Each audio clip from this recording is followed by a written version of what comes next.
سورۃ کوثر کو پڑھنے کے بے شمار حیران کن فوائد جان کر آپ کے رونگٹے کھڑے ہو جائیں گے اور آپ سورت کو روزانہ پڑھنا شروع کر دیں گے۔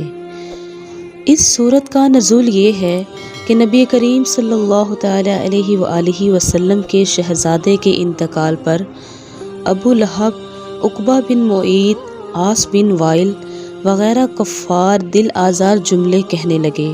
کسی نے کہا محمد صلی اللہ علیہ وآلہ وسلم کی جڑ کٹ گئی، کسی نے کہا محمد کی بات نہ کرو، وہ تو ایسا آدمی ہے جس کی جڑ کٹی ہوئی ہے، اس کی کوئی نورینہ اولاد نہیں، جب یہ فوت ہوگا اس کا نام مٹ جائے گا۔ کفار کے جواب میں اللہ عز و جل نے اپنے پیارے نبی صلی اللہ علیہ وآلہ وسلم کی تسلی کے لیے یہ سورت نازل فرمائی۔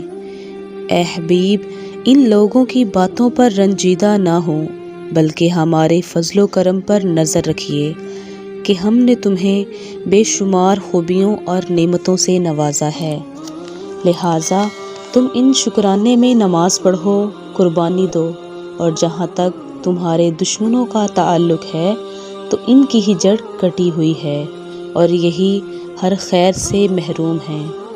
حقیقت یہ ہے کہ رہتی دنیا تک رسول کریم صلی اللہ تعالی علیہ وآلہ وسلم کی شان میں گستاخی کرنے والا ہر شخص خیر سے محروم ہے۔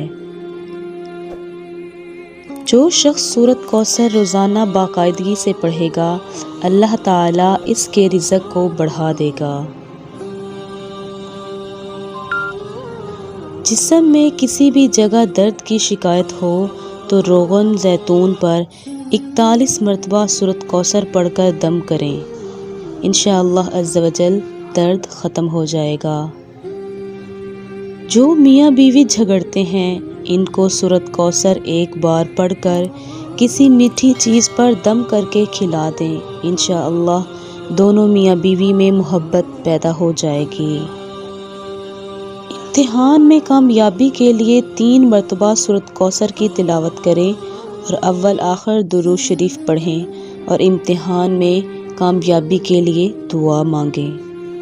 اس عمل کو 21 روز تک جاری رکھیں، انشاءاللہ حاسدوں کے حسد سے نجات ملے گی۔ نماز فجر کی سنتوں اور فرض کے درمیان سورۃ کوثر ایک بار پڑھیں، اول آخر 7 مرتبہ درود شریف پڑھیں اور حاسدوں کے حسد سے بچنے کی دعا کریں۔